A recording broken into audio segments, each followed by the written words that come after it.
if I get any of this wrong. 2017, sure. Right? 18.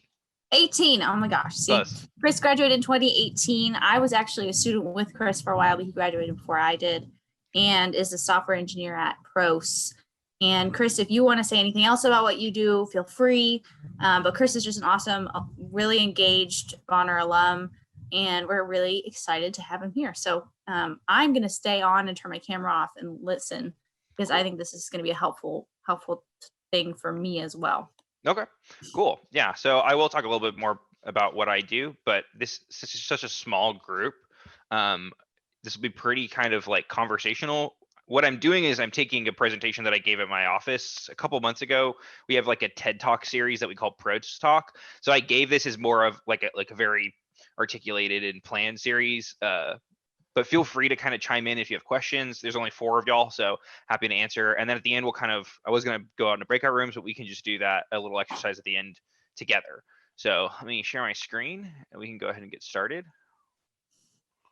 Wrong screen.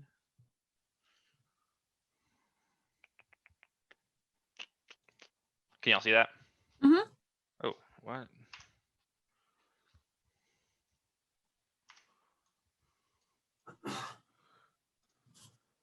Why is it putting presenter view over there? There you go. Okay. All right. So this is me. Like Trini said, I graduated in 2018. I have a degree in computer science, and my minors are also in mathematics and leadership studies. Bonner Alumni, I worked on WISE, the writing tutoring program, and Campus Kitchens, and kind of helped out with some other things. I was an honors mentor for a year when I was a sophomore, and then I worked pretty much my whole career with an organization called Data Analytics Institute in Hands and Honors IT. That's Dan Price, and if you know anything about Hitch, I worked a little bit with some of the guys who started that off. So bounced around and did a couple of different things in honors. Since I graduated, I've been working at Pros. I worked briefly for a consulting company called Rand Group, but I moved into pure software engineering after about 6 months, and I've been at Pros since the December of 2018. So I am, what Pros does is we create artificial intelligence pricing software. So we take machine learning resources and we take data based off of sales mostly and customer engagement. So there's also somewhat of a kind of opportunity detection process that we do to see, okay, if you have potential sales that you can make, which clients or which leads you have seem most likely to convert into sales, and then also helping with actually setting your pricing. We started in the airline industry, so that's kind of our background, is how do we set pricing in this very like finite and very specific way where the price between Houston and Chicago changes every day and changes depending on what time it is and the cost of fuel, and there's all these different factors. So all of those different factors can fit into our machine learning algorithm and help us determine a good price for you to help control your revenue and get the most you can. I work on the data platform team, so I manage systems that actually ingest and process or get our data ready for it to be processed by our machine learning models. We do things like data cleaning and transformation, partitioning, and a couple of other things. So that's my kind of professional background. That's not what we're going to be talking about today, though. So what we will be talking about is this idea, right? So I titled this presentation From Clarinet to Code, Why Deliberate Practice Matters Everywhere. And that's what we're going to kind of dig into, is the concept of deliberate practice. So when I was in high school, I thought that music was going to be my career. I thought that I was going to be a professional music educator. I actually started at the University of Houston as a music education major. And in order to do that, you have to go through a pretty strenuous audition process. And you have to do this while you're still a senior. So you do it kind of like January of your senior year. And so I decided this after the summer between my sophomore and junior year, and started really kind of digging into it and working with my private lesson teacher, because I was middle of the road. I mean, I was maybe placed slightly above average, but wasn't doing super, super well and not performing at the level that I needed to be if I wanted to make this my career. So I really had to improve, and I had to improve really quickly. And so everyone who has ever done anything in music will tell you that the way that you get better at practicing or better at playing is by practicing. So you've heard this saying, practice makes perfect, over and over and over again, probably. And maybe you've even heard this next phrase, which is perfect practice makes perfect. So I think that there are a lot of people who spend a lot of time doing something and then they don't get better at it and they wonder why, right? And it's not that they aren't working hard enough or that they aren't putting enough time in and putting enough effort in. It's that if you don't put the time in the correct way, if you don't practice properly, you're not going to get to the level of expertise and level of excellence that you want to achieve, right? You can actually make yourself worse sometimes by practicing. I know people who have over practiced really bad habits, and now it's even harder to untrain those habits because they did it so many times. So the kind of classic idea is if you just zoom through your piece over and over again and you don't ever bother, to kind of sit down and dig into individual parts, and you just play it through and you're like, okay, I'm good. Well, then every mistake you made in that run, you're going to make it next time, and you're going to make it next time, you're going to make it next time. And then when you go to play that for your audition, all of those mistakes are going to be baked in there. So just be really careful and intentional about the way that you're practicing. So fortunately, I worked with a guy. His name was Tiger Orsello. He is now a clarinet player. I believe he's in the Navy band right now, but he's a professional clarinet player in the professional music world, and is extraordinarily talented man. And he taught me about this concept, and it's drawn from this book and the research of this first guy, Anders Ericsson. So this book, Peak Secrets from the New Science of Expertise, is the foundation of what all this is. So I would recommend, if you're interested, go out, buy it. I have this copy, and I also have the audiobook, and I've been through it a few times. I've recommended it to several people, and every one of them has been like, that book was worth reading. I'm glad that I did that. And so what Ericsson does is he starts with violin players. So it's kind of great that we have this idea of me being a musician, because he starts in the world of musicians, and he kind of digs into the best violin players in the best violin academy in the world, and he studies them for years and watches how they develop.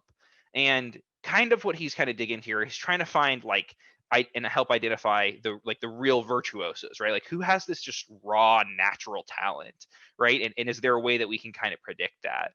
But pretty quickly they realize that the only predictor of success is the amount of time that they're spending practicing, right? And so he goes in here and he takes these high performing students who are performing extremely well at a high level and practicing a lot, and he starts digging into how they practice and what they do. And so he goes and he starts in the book with this idea of naive practice, right? Which is what we just talked about. You have, you just do the thing over and over and over again. You're not thinking about it. You put yourself in a room and you play it for 30 minutes, and now you could, maybe you have to log it for your class or whatever. And I did my practice and it's done. You're not drawing anything from that. That might get you some of the basics. Like, you'll probably, he talks about trying to play tennis. If you go and play some tennis games with your friend, you'll probably improve a little bit, but you're going to very quickly plateau and hit something. So then he moves into this idea of kind of intentional and focused practice, right? And he calls it purposeful practice. And this is kind of in between this deliberate practice idea that we'll end up with, but it's the root of it, right? So purposeful practice is exactly that. It has a specific purpose. And one of the key factors here is going to be goal setting. So for me as a musician, what we would do to practice purposely and then eventually to practice deliberately is we would set very clear goals. We would say, okay, you need to be able to play this piece at this tempo with no mistakes, or only 2 mistakes, right? And then you can say, I did it or I didn't do it. It's very clear. And that kind of measurement is a really important part of improving yourself, right? And so we would do that and we dig into it. And then from there, you have to start kind of breaking it down and being really careful about how you are targeting getting to that goal. And that's where deliberate practice comes into play. So there are 3 components that we kind of dig into with deliberate practice. Number 1, it is deliberate. So it takes time, effort, and focus. And most importantly, it pushes you out of your comfort zone. Like, if you go, and people talk about like weightlifting, right? If you go, that soreness, that tearing of your muscles and then repairing of your muscles is how you grow that kind of strength. And it's very similar for the skills that you're trying to develop. Pushing yourself just a little bit past what you think you're capable of is how you continue to grow and how you continue to move forward. And you do that in a very focused way, and you do it with a lot of time and effort. So the second thing is it's going to build from existing knowledge in the field and feedback. this is also a really, really core important thing. Whatever you're trying to do, you need to dig into the people that have done it before and understand how that world works, right? So whatever you're trying to do, there's someone who's probably done it before you and some people who've done it well. Go find those people and kind of try and extract their knowledge. So that can come in the form of, books, or, if you're listening to podcasts or anything like that, reading articles. If you have mentors in a field that you're interested in, talking to them and helping understand how they were successful. But the best thing that you can get is a teacher, right? Someone who has done a thing that you want to do and is willing to help you do that. And the reason that it's so important to have these teachers is because they can help you build these exercises. So at the end of this, we're going to talk about like how you go from this idea of all of these different components and how do we make it work in practicality. It's going to be by building exercises that target specific things, and they can help you do that. So my clarinet professor, or my clarinet private lesson teacher who told me all this, he would give me these special exercises, right? And he would say, okay, you're having this problem, we're going to target this problem with this particular exercise to help improve you. Go do this. And he knows what exercises will help because he's helped other people solve these problems, and he solved these problems himself. So wherever you can, you have to get that feedback. And then this again goes back to these goals, right? If you don't have someone there telling you what to do, you're not getting direct feedback in that way. You especially need those goals so that you can understand when you're accomplishing what you need to and how far you're away and the ways that you're missing it, right? So to go back to that original goal that we talked about, if I need to play a piece at a certain tempo or with a certain amount of mistakes, well, if I'm playing it too slow, that's a different problem than if I'm constantly, messing up a scale run or something like that. There are different gaps, when you set your goal and then you see where you landed, you can see how, like, the difference, right? The distance between where you are and where you want to be, and really understand how to get there, the direction that you need to head. And so the final one, which we're going to dig into even more in the next slide, is mental representations. There's a whole chapter on these mental representations, but what this is I've been talking about kind of these key subcomponents of your skills, right? So I talk about playing clarinet, and I talk about playing scales, or being able to play fast, or being able to produce a good tone. All of these are different components that are combined together to create a piece of music, but they are individual sub skills themselves. And that's what these mental representations really are. They are very important in us understanding the field that we are trying to develop our skill in and building it up in a way that we can actually contain and use. Because if you read the book, the very first thing he talks about is this guy who's trying to become what's called a mnemesis, right? They are memory experts. So he starts off just trying to remember a series of random digits, right? So Anders Ericsson will generate 30 random numbers in a row, and he tells it to them, and this guy has to memorize them. There's no pattern. He hasn't learned anything about it, just hears them once and then has to tell you them a minute later. And it kind of starts off with this idea that there's like a hard barrier, because there's a really limited amount that we can hold in our short-term memory and that we can hold in kind of our immediate mental processing. The psychology behind this is really interesting, and I would encourage you to dig into it, but there are limits to what we can process at one time, right? People think they're good at multitasking, but they're not really multitasking. They're like task switching and focusing on this one small area and then over here. And a lot of the studies show that kind of task switching is usually counterproductive, even though it might feel better. And that's all because of these limitations of our short-term memory and our short-term processing.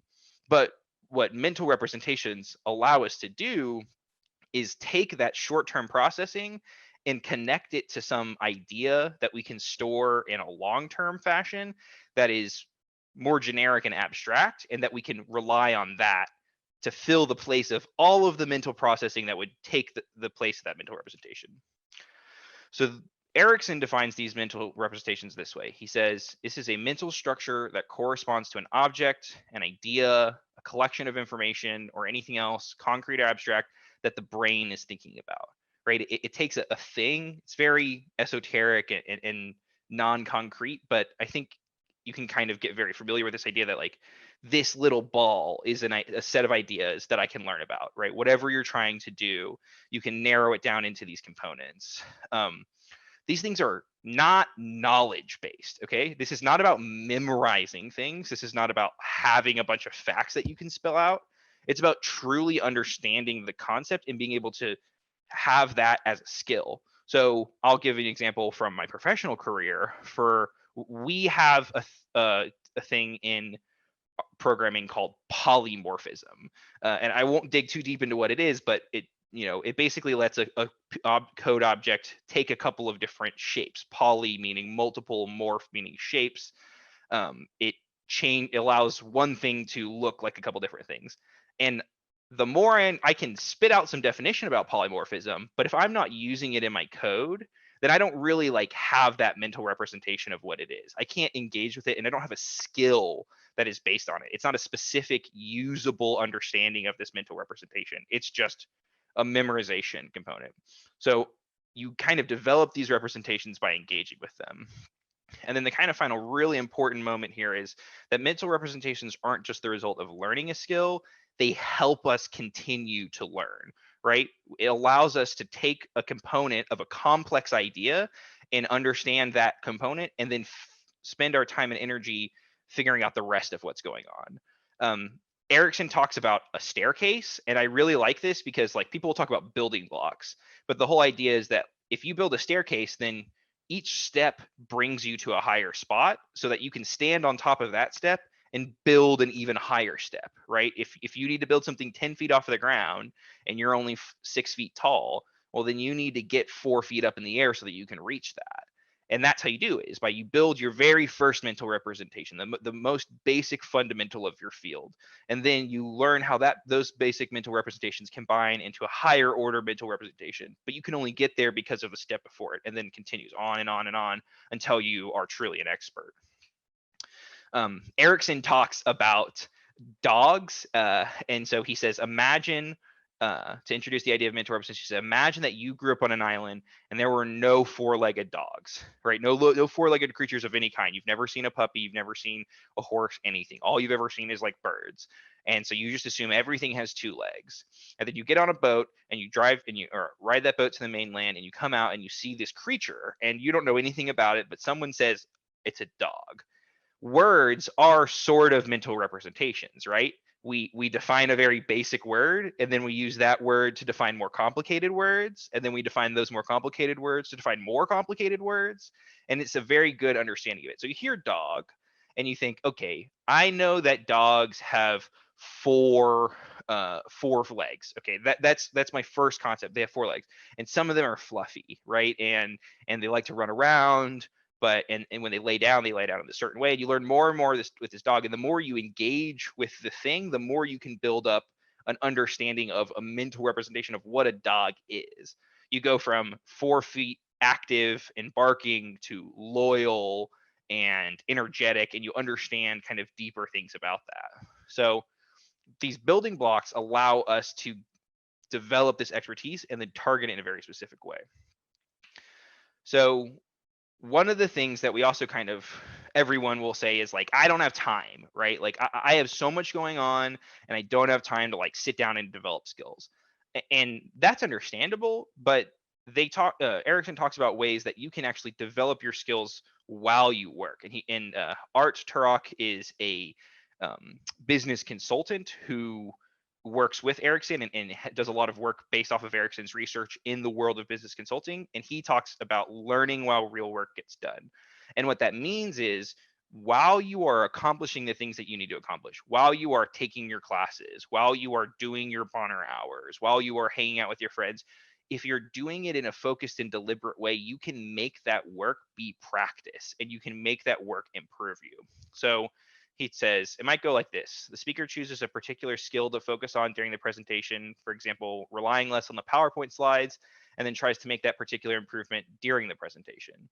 Meanwhile, the audience takes notes on how the presenter's performance went, and afterwards, they practice giving feedback. One benefit is that it gets the people into the habit of practicing and thinking about practice. And so that last line, or that last phrase about thinking about practicing, is really what the core of deliberate practice is, and something that I tell people all the time is kind of a core to any kind of success you want, which is learning how to learn. No matter what you do, you live in you live in the moment in time where the world is changing faster than it's ever changed before. And if you want to stay current, and if you want to stay relevant, and you want to do exciting and interesting things in this world, you have to learn. You have to learn fast, and you have to learn deeply. And so having these concepts and being able to think about learning in this very, very specific and focused way means that no matter what you end up doing, no matter what career pivot you make, no matter what degree you graduate with, you will be able to help excel in those areas because you've learned the most fundamental skill, which is learning. Erickson says this in his book. He says, the best way to understand exactly what these mental representations are and how they work is fittingly enough to develop a good mental representation of the concept mental representation. So there's this very recursive nature of the more we understand about mental representations, the more mental representations we have to represent the mental representation, right? So all of this kind of goes in circles and can really make your head spin, but the more you engage with it, the more you learn about it. Just was the case with the dog, the beast. The best way to develop a mental representation of mental representations is to spend a little time getting to know them, stroking their fur, patting their little heads, and watching as they perform their tricks. So before we dig into an exercise to kind of actually do that and get to know mental representations a little bit better, does anyone have any questions about those ideas?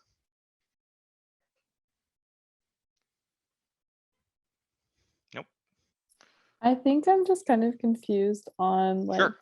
what the what the mental representation, like, could you give another example? Yeah, I'm Or gonna do that like, in just a second. okay. Yeah. We'll do an exercise. Any other questions, or just is the general vibe? I'm a little confused. That was very esoteric.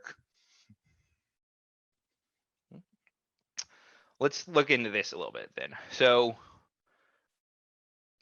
this is what I've done. I'll give you a couple examples here. And this is an actual exercise that I do, right? So you take something that you want to improve. So for me, I'm going to start with writing, right? And I've got these two examples. So writing, how do I be a better writer?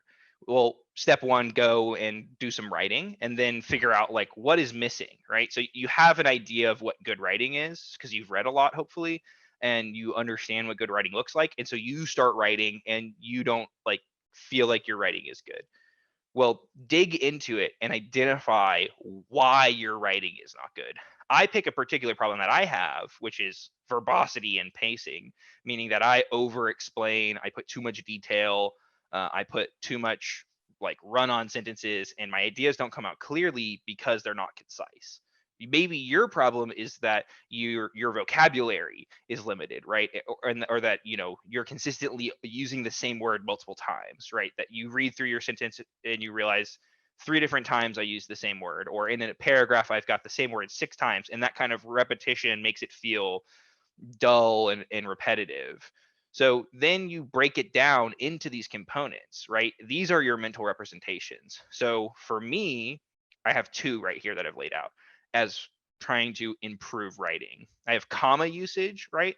I put too many commas in places, and then I have needless word use. So both of these are things that I actually worked on in improving my writing in college, right? And so I worked to develop an exercise that specifically targets developing better comma usage, right? I'm no longer trying to be a better writer. I'm trying to use commas better, right? I'm no longer trying to sound smarter or some big thing. I've broken it down into a specific gap between my goal and where I am.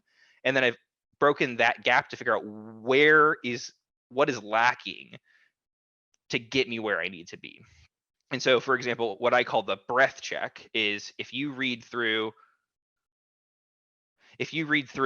your sentence, every time you have a comma, just take a breath, just go, and then listen to that. And if it sounds right, then that's probably a decent place to put a comma. But I would, for example, put lots of commas at the beginning of sentences after a short phrase. I'd be like, well, before last week, we didn't actually do it that way. And that doesn't flow right. That doesn't sound right. So I've developed this exercise now that targets comma usage or needless word use. So this is something that one of my human sit teachers did, which was, if you read a sentence and it just feels like there's too much going on in there and you can't really figure out why, go through and just cover every word with your finger.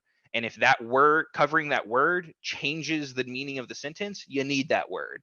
But if covering that word just doesn't do anything, then you can remove that word, right?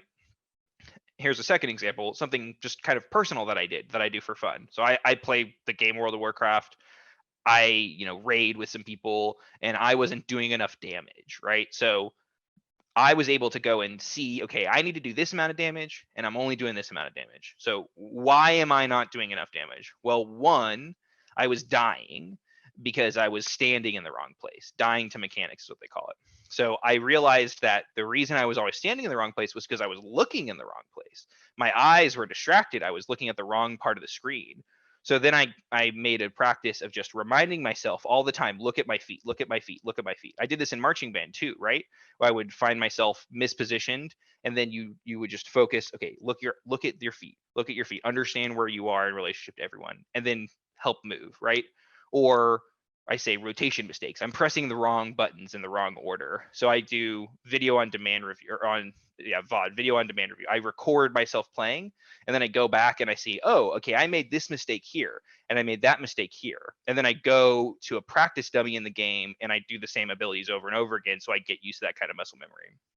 So does that kind of help understand breaking down this like big idea of I want to be a better writer into I'm missing this thing, and then these are the components that will help me get that thing, and here are the exercises that will help me develop it. Does that make more sense? Yes, I would say so. Cool. So I would encourage you to go do this, right? Go pick something that you want to improve in, try and take a problem that you have there, try and figure out what what is preventing you from accomplishing your goal, and then break it down into these components and try and figure out ways to improve them. And if you can't figure out ways to improve them, talk again. That's when you go back into your feedback sources. You go to your you go to your friends, you go to your mentors, you go to your professors, and you say, hey, you're good at this thing. I'm having this problem with this particular area. Do you have anything that can help me with that? So that's all I have for y'all. I was gonna have y'all break out and kind of talk and do that together if you'd like to do that for the last 20 minutes, but I don't have any other parts of this presentation. So any other questions?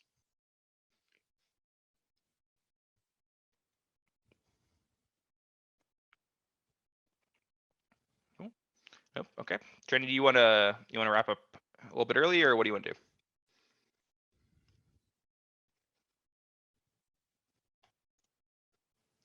Looks like Trinity is out for now. Cool. Do y'all have any other questions for me outside of this deliberate practice stuff? Anything like that as alumni I can help y'all with?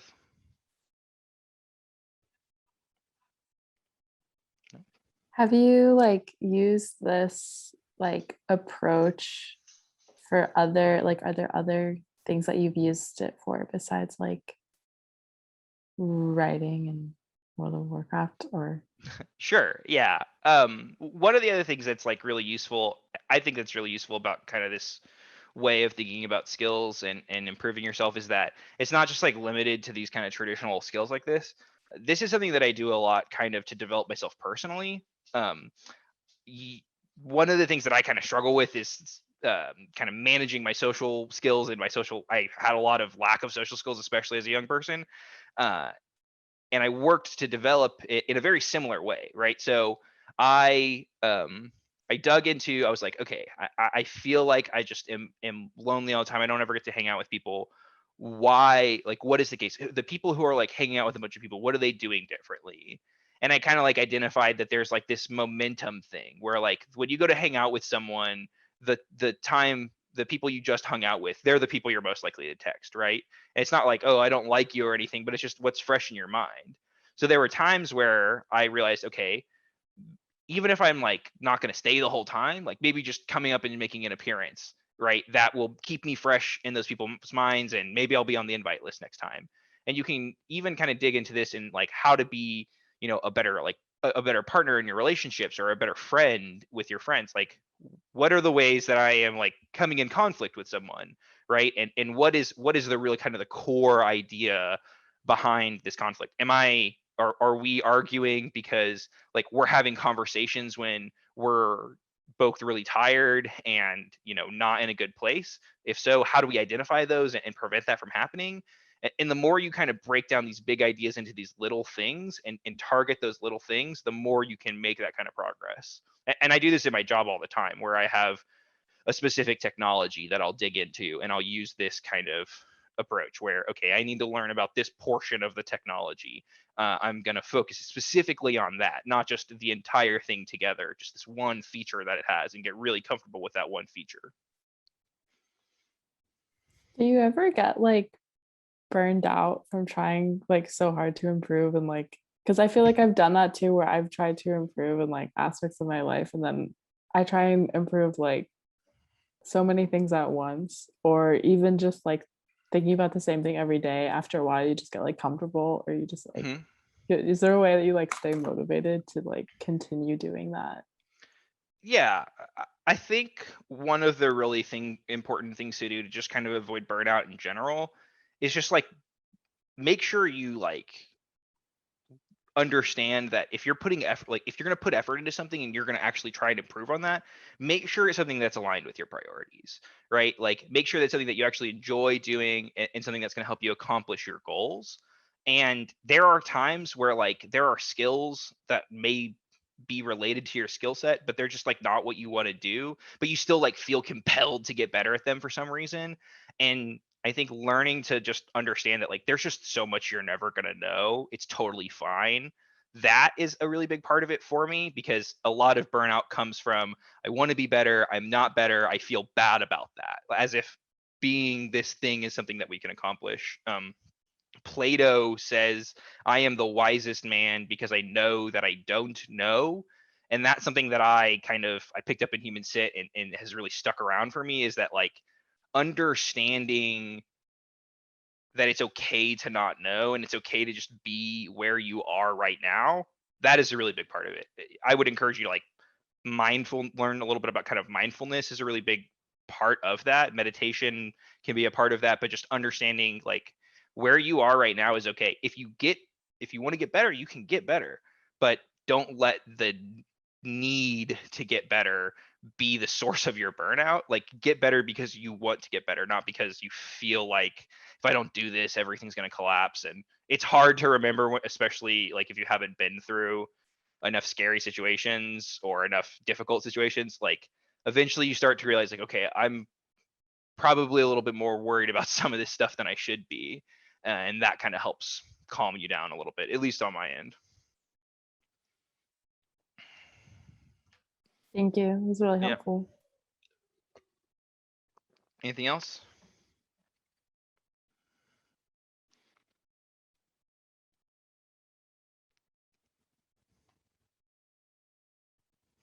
Cool. All right. Well, I don't know if Trinity, let me text her.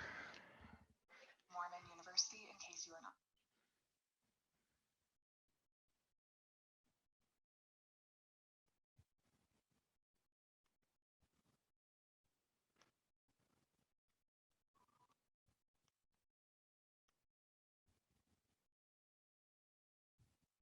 Cool. Well, while we're waiting, I'm gonna exercise my power and make y'all all go tell me like what your majors are and what you want to do.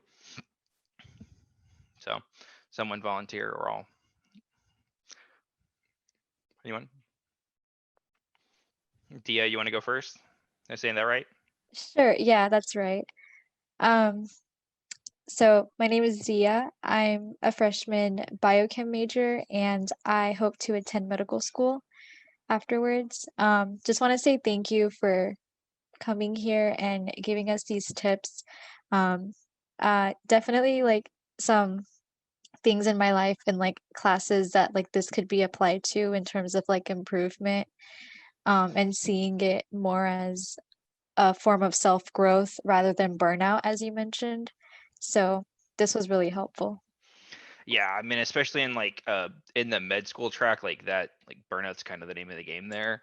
And like Most definitely. the people that I know who have been the most successful, I always talked about this with music, where like you kind of have to have this like weird balance of like caring a ton and not caring at all. Like the best musicians I knew were like, I love music. I'm obsessed with music. I think about it all the time, every day.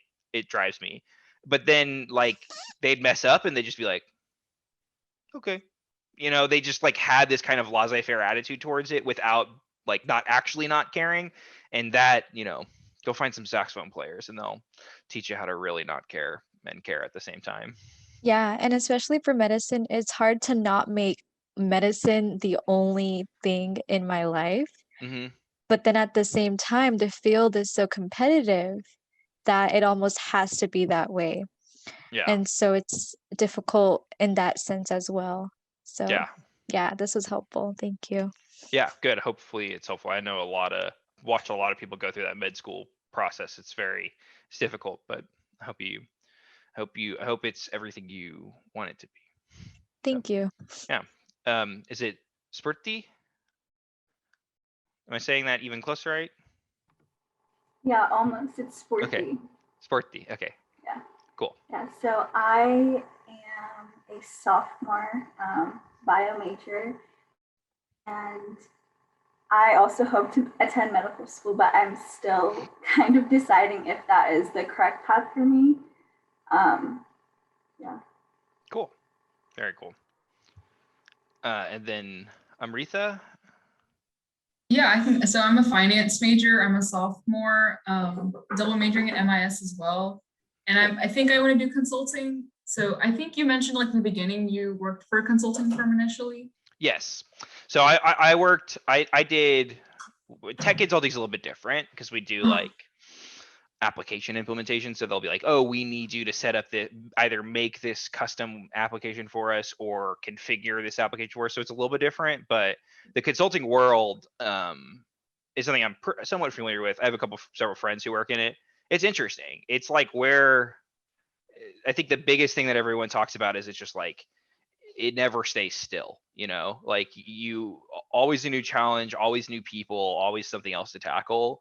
And that, is a lot. And that does kind of, again, go back into, that's another area with a lot of burnout, especially in the like finance big four world.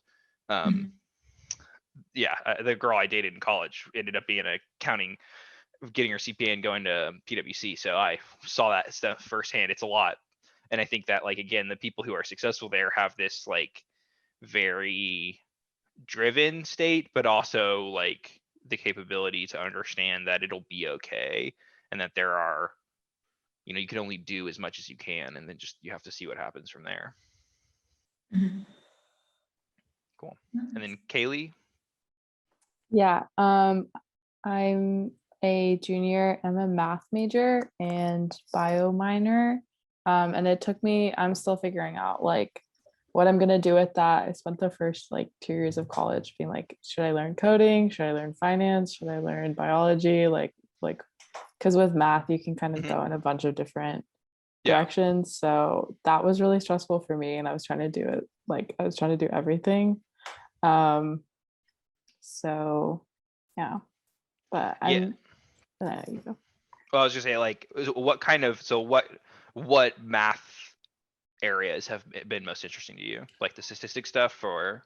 I actually not really. I really liked, I just really liked calculus and like linear algebra, and like I like modeling. Like that's the most interesting to me, like mathematical modeling. But I wasn't really interested in finance, so I didn't want to go into like finance modeling. So I've been doing more biology and like approaching biological problems from like a math perspective, which is fun, but there like aren't that many jobs in that. So yeah, that's one of those like we'll see what I end up doing for like money, but I'm like, it's interesting like taking those classes in college. So. Yeah, math is so interesting. I have several friends who did that. And like you said, it's one of those things where like you can do everything, but you can kind of do nothing. Yeah. It becomes really a kind of a unique challenge of like, how do you take your super broad abstract knowledge and like narrow it into what you want to do? And a lot of, like as a comp sci major, it was very like straightforward, like go into these programming fields, and there are several different options that you can do there. You work UI front end stuff, or do what I do, like back end data engineering and all that. But when you start digging into, it's all very similar. But with the math stuff, you're like, oh, I could do anything. I know so many people who like go get graduate degrees in like economics or all the different things that you can do with math. The modeling stuff is fun. I remember being like AP Bio, doing like Excel population simulations, and be like, this is super cool. Yeah. Very cool. All right. Well, I have not heard back from Trinity, but I don't really have anything else for y'all. So if you don't have any other questions, I think y'all are. Wait, sorry, I'm here. Oh, there she is. I was just like lurking in the background. Oh no, you're good. You're good. So we're done. Do you have any other announcements or anything? I don't. Here, let me turn my camera back on so you see me.